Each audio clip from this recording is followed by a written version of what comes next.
Hello प्यारे बच्चों, आप सभी का मैं स्वागत करता हूं इस हिंदी मीडियम के नंबर 1 चैनल शुभम क्लासेस पर। मैं सुधीर सर आप सभी को क्लास 10th में मैथमेटिक्स में हम क्या कर रहे हैं कि चैप्टर वाइज हर चैप्टर को 2 से 3 दिन में क्या कर रहे हैं, रिवीजन करा रहे हैं। और रिवीजन इस तरह से करा रहे हैं कि क्वेश्चन जो सबसे ज़्यादा इंपॉर्टेंट है वो, और साथ में पूरे चैप्टर का जो कॉन्सेप्ट है वो चीज़ हम पूरे दिमाग में आपके क्या कर रहे हैं, फिट कर रहे हैं। चलिए इसी श्रेणी में आज हम शुरू करेंगे चैप्टर नंबर 2। वैसे ये चैप्टर नंबर 2 होता नहीं है, सिलेबस हटने के बाद है चैप्टर नंबर 2। वैसे चैप्टर नंबर 3 होता है। दो चर वालों रैखिक समीकरण युग्म में एक टॉपिक बच्चा बहुत ज़्यादा बच्चे परेशान रहते हैं, वर्ड प्रॉब्लम हम करेंगे, जो कि धारा की दिशा एवं धारा की विपरीत दिशा में जब नाव वाला जो क्वेश्चन आता है तो सारे बच्चों की नाव क्या हो जाती है, रुक जाती है, पानी में ठहर जाती है। क्योंकि जैसे धारा किधर बह रही है, धारा के विपरीत दिशा, ये सब क्वेश्चन जो आता है ना पूरा कंफ्यूजन हो जाता है। तो आपकी नाव एकदम रुक जाती है, आप एक पड़ाव आगे नहीं बढ़ पाते हैं। तो इसी चीज़ को आज हम पूरा क्लियर करेंगे ताकि एग्जाम में आप सवाल आए तो आपकी नाव चल पड़े, आप रुके नहीं, चाहे धारा की विपरीत दिशा में जाना हो चाहे धारा के दिशा में जाना हो। ठीक है, आपको नहीं रुकना है। इसी वादे के साथ कि ये कॉन्सेप्ट मैं पूरे के दावे के साथ कहता हूं कि अगर आप वीडियो आखिरी तक देखेंगे तो मैं गारंटी कहता हूं कि कभी भी धारा का क्वेश्चन आए तो कभी भी गड़बड़ नहीं होगा, ये मेरा वादा है। लेकिन आपको 15 मिनट देना पड़ेगा। ठीक है, चलिए आइए वीडियो शुरू करते हैं। जो बच्चे अभी लाइव देख रहे हैं वीडियो को लाइक करते हैं, 500 लाइक होना चाहिए, 500 लाइक। ठीक है, फटाफट करिए लाइक, उसके बाद हम शुरू करते हैं। कॉन्सेप्ट समझ लीजिए। क्वेश्चन हम करेंगे आपका एक एग्जाम्पल का क्वेश्चन बहुत ही इंपॉर्टेंट है, बहुत बार एग्जाम में पूछा गया है। वो भी 1 नंबर 2 नंबर 4 नंबर में नहीं पूछा जाता है, सीधे 6 नंबर में। ठीक है, अगर आपको शांत जल में नाव की चाल अगर 1 किलोमीटर है, ठीक है, 1 किलोमीटर पर आवर है, पहले ही समझ लीजिए कि आज हम वर्ड प्रॉब्लम कर रहे हैं, वो भी किससे रिलेटेड, धारा की दिशा और धारा की विपरीत दिशा से संबंधित। ठीक है, तो पहली बात आपको समझ में आ गया कि क्या चीज़ हमें पढ़ना है। बहुत मोस्ट इंपॉर्टेंट टॉपिक है आपके बोर्ड एग्जाम के लिए। ठीक है, अगर कोई भी नाव जो कि शांत जल में जिसकी चाल 1 किलोमीटर पर आवर, अब शांत जल में नाव की चाल का मतलब क्या होता है कि जब धारा न बह रही हो, ठीक है, एकदम शांत जल हो, तो उसमें कोई आदमी जो नाव को 1 किलोमीटर पर आवर की चाल से क्या कर सकता है, नाव को चला सकता है। ये आदमी की स्ट्रेंथ हुई। ठीक है, लेकिन अगर धारा की चाल है, यानी धारा बह रही है उसकी, तो धारा जब बहेगी तो उसकी भी कुछ न कुछ चाल होगी। ठीक है, यानी पानी बहता है तो वो भी कुछ न कुछ, मान लीजिए ये पानी बह रहा है, ठीक है, ये पानी धारा की चाल है, यानी इधर से लेफ्ट से राइट की तरफ बढ़, धारा की लेफ्ट से राइट की तरफ है धारा की चाल।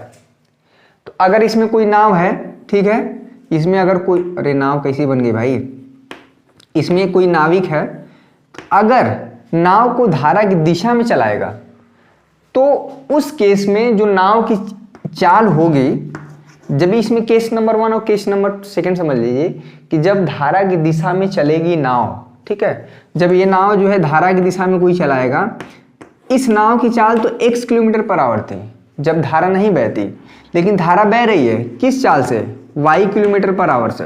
ठीक है, और इसकी चाल क्या है, 1 किलोमीटर पर आवर है जब धारा नहीं बहती।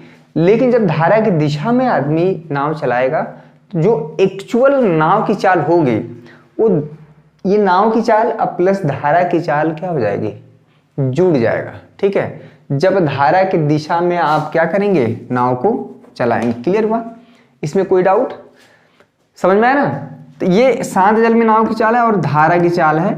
जब व्यक्ति की धारा की दिशा में नाव को चलाएगा तो ये क्या हो जाता है, दोनों चाल ऐड हो जाता है। ठीक है, लेकिन जब धारा की विपरीत दिशा में नाव को यहीं खेपेगा, ठीक है, अगर धारा की विपरीत दिशा में ऐसे चलाएगा नाव को, तो एक्चुअल में जो नाव की चाल है वो क्या है, धारा की चाल से क्या हो जाता है, घट जाएगा। यही चीज बच्चे 99% लोग गलत करते हैं और यही काम आपको नहीं करना है बोर्ड एग्जाम 2021 में। ठीक है, इतना अच्छे से कॉन्सेप्ट क्लियर कर देंगे। ठीक है, इसको आप समझ लीजिए। और एक चीज और करना है, ठीक है, एक फार्मूला और करना है, उसके बाद पूरा का पूरा आपका समय बराबर यानी टाइम बराबर क्या होता है, पहले से पढ़ते हैं, दूरी यानी d अपान में चाल। चाल को हम अगर s से रिप्रेजेंट करें तो समय बराबर क्या होता है, दूरी बटा में चाल। ये भी एक फार्मूला है। कहने के लिए एक फार्मूला, लेकिन इससे बन जाते हैं 3। अगर दूरी पूछता है तो समय गुणते चाल, चाल पूछता है तो दूरी बटा में समय। ये एक ही फार्मूला है, कभी कभी 3 फार्मूला बन जाते हैं, ठीक है। तो ये चीज़ आपको ध्यान में रखना है। क्वेश्चन को पढ़ते समय आपको हमेशा ध्यान रखना है कि धारा की दिशा में नाव चल रही है कि धारा की विपरीत दिशा में नाव चल रही है। आइए बच्चों एक क्वेश्चन से क्लियर करेंगे, और क्वेश्चन बहुत इंपॉर्टेंट है, 6 नंबर में कई बार पूछा गया है, ठीक है। तो आपके सामने ही ये क्वेश्चन रहा। चलिए आपका एक क्वेश्चन है एग्जाम्पल नंबर 19 है बच्चा, और पेज नंबर 73 है। एनसीईआरटी की बुक खोल लीजिए, चाहे जो बच्चा हिंदी मीडियम का हो चाहे इंग्लिश मीडियम का हो, दुनिया के किसी कोने में, मतलब इंडिया की बात हो रही है। जो बच्चा एनसीईआरटी पढ़ रहा होगा उसके लिए क्वेश्चन बहुत इंपॉर्टेंट है। जो हिंदी मीडियम के बच्चे हैं वो खासकर देखें, जो इंग्लिश मीडियम के बच्चे हैं उनके लिए भी ये क्वेश्चन इंपॉर्टेंट है। एक चीज दिमाग में बैठा लीजिए, प्रतिकूल का मतलब होता है विपरीत दिशा यानी अपोजिट डायरेक्शन में, और अनुकूल का मतलब होता है कि उसी दिशा में, ठीक है। इसमें भी बहुत कंफ्यूजन रहता है, प्रतिकूल और अनुकूल। ये सारी चीजें जब क्लियर रहेंगी तभी आप एक सवाल को क्या कर पाएंगे, हैंडल कर पाएंगे। बहुत इंपॉर्टेंट है, क्वेश्चन पढ़िए, ठीक है। क्वेश्चन पढ़िए, कह रहा है कि एक नाव 10 घंटे में धारा के प्रतिकूल 30 किलोमीटर तथा धारा के अनुकूल 44 किलोमीटर जाती है 10 घंटे में, ठीक है। फिर 13 घंटे में वह 40 किलोमीटर धारा के प्रतिकूल तथा 55 किलोमीटर धारा के अनुकूल जाती है। धारा की चाल तथा नाव की चाल जो है दोनों ज्ञात करिए। बहुत बढ़िया क्वेश्चन है, जितना तारीफ किया जाए इस क्वेश्चन की उतना ही कम है। पूरा का पूरा कॉन्सेप्ट क्लियर हो जाएगा, ठीक है। तो क्वेश्चन नंबर 1 एग्जाम्पल नंबर 19 है, पेज नंबर 73, इसको आप नोट डाउन कर लीजिए और आपके पास बुक होना चाहिए। अगर ये क्वेश्चन आप कर लिए धारा वाला, तो दुनिया का कोई क्वेश्चन आपको फंसा नहीं सकता। धारा वाली बात जब आ जाएगी तो नाव वाली बात, ठीक है। तो इसका सॉल्यूशन देखिएगा, ठीक है। आई होप आप नोट कर लिए होंगे। सॉल्यूशन देखिए, तो इसमें क्या करेंगे, जो क्वेश्चन में पूछता है इसका जो कॉन्सेप्ट है ये वर्ड प्रॉब्लम यानी शाब्दिक जो समस्याएं हैं, जो क्वेश्चन आते हैं, जो पूछता है वही हम मानते हैं, ठीक है। तो माना यहाँ पे धारा की चाल और नाव की चाल दोनों पूछ रहा है, ठीक है। तो यहाँ पे मान लीजिए माना नाव की चाल, ध्यान दीजिएगा, नाव की चाल मानिए क्या है भाई, x किलोमीटर, x किलोमीटर क्या है पर आवर। सबकी जो चाल है क्योंकि समय जो है घंटे में दिया है और चाल जो किलोमीटर में है, तो जो आप चाल मानेंगे वो किलोमीटर पर आवर में, ठीक है। और माना, ये भी माना पड़ेगा, माना धारा की चाल, ठीक है। धारा की चाल जो है, ठीक है, वो क्या है भैया, y किलोमीटर है। क्लियर हुआ, ये चीज आपको मानना पड़ेगा। ये दोनों हमें निकालना है, x और y। बहुत इंपॉर्टेंट क्वेश्चन है। इस क्वेश्चन के लिए आप कम से कम 500 लाइक पहुंचाइए। क्लियर है। चलिए, तो करना क्या है, पहला कह रहा है कि जब एक नाव 10 घंटे में धारा के प्रतिकूल, ठीक है, जब धारा के प्रतिकूल जाएगा तो उस समय मान लीजिए t1 समय लग रहा है, और जब धारा के अनुकूल जा रहा है तो उस समय को आप मान लीजिए t2। तो कह रहा है कि धारा के प्रतिकूल मतलब धारा की दिशा में, और जब नहीं, प्रतिकूल का मतलब होता है धारा के विपरीत दिशा में, ठीक है। और धारा के दिशा में मतलब होता है कि तो ये दोनों समय यानी t1 t2 मिला के कितना समय लग रहा है बच्चा, 10 घंटा। t1 क्या है समय, ध्यान दीजिएगा, धारा के प्रतिकूल मतलब अपोजिट डायरेक्शन में 30 किलोमीटर जाता है, तथा धारा के अनुकूल जब 44 किलोमीटर जाते हैं तो टोटल 10 घंटे लगते हैं। तो t1 क्या है, तो t1 बराबर क्या होता है, दूरी बटा में चाल। कितना दूरी जा रहा है, 30 किलोमीटर, ठीक है। चाल कितना है, और जो t1 समय है इसको आप लिखना पड़ेगा कि माना धारा के, इसको लिख लीजिए, माना धारा के प्रतिकूल तथा धारा के अनुकूल दिशा में जाने में जो लगा गया समय t1 एवं t2 है, ठीक है। लिखिए, माना धारा के प्रतिकूल एवं धारा की अनुकूल दिशा में जाने में जो लगा समय t1 एवं t2 क्रमशः है। तो t1 प्लस t2 हमारा क्या बता रहा है क्वेश्चन में, 10, ठीक है। t1 क्या लिखना है, दूरी बटा में चाल। जो चाल है चूंकि ये धारा के प्रतिकूल दिशा में है, ठीक है, प्रतिकूल में तो जो चाल है वो क्या है, धारा की दिशा से घट जाएगी, ठीक है। प्लस अब ये t2 जो समय है बच्चा वो 44 किलोमीटर धारा के अनुकूल जा रहा है, ठीक है। तो 44 बटा में, जब धारा के क्या होता है, दूरी बटा में चाल, दूरी समय बराबर क्या होता है, दूरी बटा में चाल। दूरी तो 44 किलोमीटर जा रहा है, लेकिन 44 किलोमीटर धारा की दिशा में जा रहा है, तो ये जो धारा जो नाव की चाल होगी वो x + y हो जाएगी, ऐड हो जाएगा, ये हो जाएगा टोटल। इसको समीकरण नंबर 1 दे दीजिए। ठीक है, समझ में आया क्या है। T1 क्या है, धारा के प्रतिकूल दिशा में जाने में समय लगा समय। T2 क्या है, धारा के अनुकूल दिशा में जाने में लगा समय। तो T1 और T2 दोनों मिला के क्या है, 10 घंटे लग रहे हैं, ऐसा पहला कंडीशन में कह रहा है। ठीक है, तो अभी हमने बताया है कि धारा के विपरीत दिशा में यानी अनुकूल दिशा में प्रतिकूल दिशा में जब जाएंगे तो जो चाल है वो घट जाता है धारा की चाल से, और धारा की दिशा में जब जाते हैं तो नाव की चाल धारा की चाल के साथ क्या हो जाती है, जुड़ जाती है। तो ये दूरी बटा में चाल, दूरी बटा में चाल, ये दोनों क्या है, समय देगा। समझ में आया, समझ में आ गया, क्लियर है ना, कोई डाउट नहीं होना चाहिए। ये केस नंबर 1 है, यानी हमारा कंडीशन नंबर 1 समझ में आ गया होगा। अब कंडीशन नंबर 2 देखिए, कंडीशन नंबर 2 ऐसा क्वेश्चन में बोल रहा है, कह रहा है कि जब 13 घंटे में वह 40 किलोमीटर धारा के प्रतिकूल मतलब अपोजिट तथा 55 किलोमीटर धारा के अनुकूल जाती है, तो कितना समय लग रहा है, 13 घंटे। ठीक है, तो इसको आप क्या करिए, T1 dash plus T2 dash नाम दे दीजिए। टोटल कितना लग रहा है, 13 घंटे। ठीक है, अब फिर से वही काम है, क्वेश्चन ध्यान से पढ़िए। 40 किलोमीटर जो लगा समय है ना, जो T1 डैश है वो 40 किलोमीटर धारा के प्रतिकूल दिशा में लगा समय है, और जो T2 डैश है बच्चा धारा के अनुकूल यानी धारा के दिशा में in the direction of stream के जाने में लगा समय T2 डैश है। दोनों हमारा समय मिला के कितना बता रहा है क्वेश्चन में, 13 घंटा। ठीक है, अब क्या है, कितना है, 40 किलोमीटर। ये जो T1 डैश निकलेगा दूरी बटा में चाल फिर से वहीं x - y हो जाएगा। ठीक है, क्योंकि जो T1 डैश है धारा के विपरीत दिशा में जाने में लगा समय, इसको लिखना चाहिए, अभी हम लिख दे रहे हैं। और 55 किलोमीटर क्या है, 55 किलोमीटर जब वो धारा की दिशा में जा रहा है तो वो T2 डैश लग रहा है। टोटल हमारा मिला के कितना है, 13 घंटा। ये है समीकरण नंबर 2। समझ में आया, इसको लिखना पड़ेगा। ठीक है, इसको लिख देते हैं, माना धारा के, इसको लिख लीजिए, धारा के प्रतिकूल एवं, लिख लीजिए, एवं अनुकूल, ये बहुत ज़रूरी है, कंफ्यूजन, अनुकूल दिशा में जाने में लगा समय, लिख लीजिएगा समय क्रमशः, इसको लिख लीजिए अपने कॉपी में ऊपर, क्रमशः T1 एवं T2 हैं। ठीक है, एक क्वेश्चन अच्छे से करेंगे, T1 एवं T2 है। धारा के प्रतिकूल दिशा में जाने में समय T1 है, और जो धारा के अनुकूल दिशा में लगा समय T2 है। कह रहा है दोनों समय मिला के 10 हैं, 10 घंटे लग रहे हैं। दूसरी कंडीशन में है, आप लिख लीजिएगा कि माना धारा के प्रतिकूल एवं अनुकूल दिशा में जाने में लगा समय T1 डैश एवं T2 डैश है। दूसरी कंडीशन में कह रहा है कि दोनों मिला के हमारा 13 घंटा लग रहा है। ठीक है, ये समझ में आ गया, आई होप आपको क्लियर हो गया। इसको लिखिए, पहले अपने से लिखिए, माना धारा के प्रतिकूल एवं धारा के अनुकूल दिशा में जाने में लगा समय T1 डैश एवं T2 डैश है। इतना लिख लीजिए, तब हम आगे करते हैं।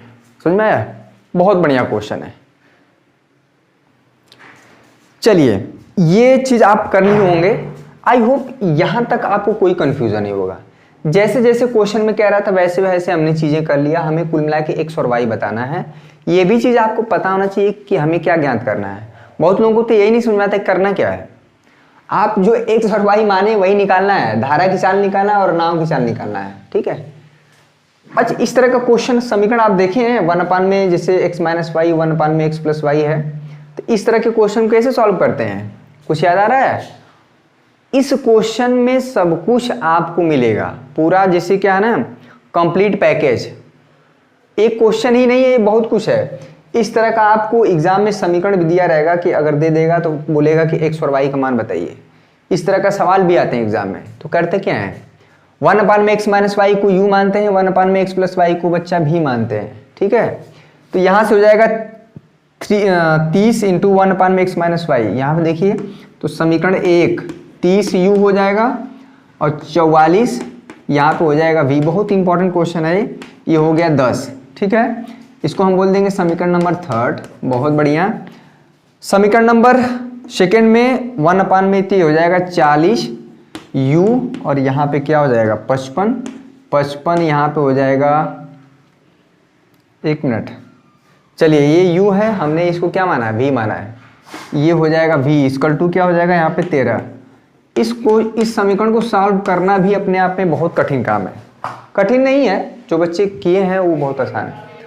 अब यहाँ से u और v का मान निकालेंगे, अगर u v निकल गया तो यहाँ रखेंगे तब हमारा x और y निकलेगा, डायरेक्ट कभी नहीं निकल पाएगा, बहुत लोगों को यहीं पसीना छोड़ देंगे। ठीक है, तो ऐसा नहीं करना है। अपने आप में एक सवाल है, मान लीजिए ये क्वेश्चन नहीं दिया है, अगर सिर्फ इतना ही दिया है कि बोलेगा कि इसको सॉल्व करिए, तो ये अपने आप में 6 नंबर में पूछा जाता है। समझ में आया? अपने आप में ही एक सवाल है, तो ये तो 6 नंबर में एकदम फिक्स है अगर आना है तो। चलिए 30u 44, तो क्या करते हैं इस तरह के क्वेश्चन को सॉल्व करने के लिए। ठीक है, u और v निकालिए, तो इसमें हम मल्टीप्लाई करते हैं 40 का, कुछ याद आ रहा है, इसमें मल्टीप्लाई करते हैं बच्चा 30 का। पहले u और v निकालते हैं, ये हो जाएगा 1200, ये हो जाएगा 1200u, इसमें हो जाएगा 0 4 चौको 16 को 6 4 चौको 16 1760 v। ठीक है, ये हो जाएगा 400। 30 का मल्टीप्लाई पूरे समीकरण में कर देंगे, क्रॉस मल्टीप्लाई वो मेथड हम लगा रहे हैं, इलिमिनेशन मेथड।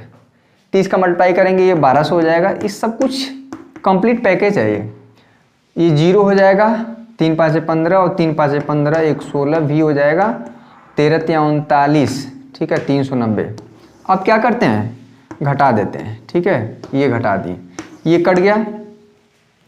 1760 में v में से यहाँ पे ये माइनस इस सिंबल की बात होती है, तो 0 में से 0 जाएगा, 6 में से 5 जाएगा 1, 7 में से 6 जाएगा 110, यहाँ पे v हो गया।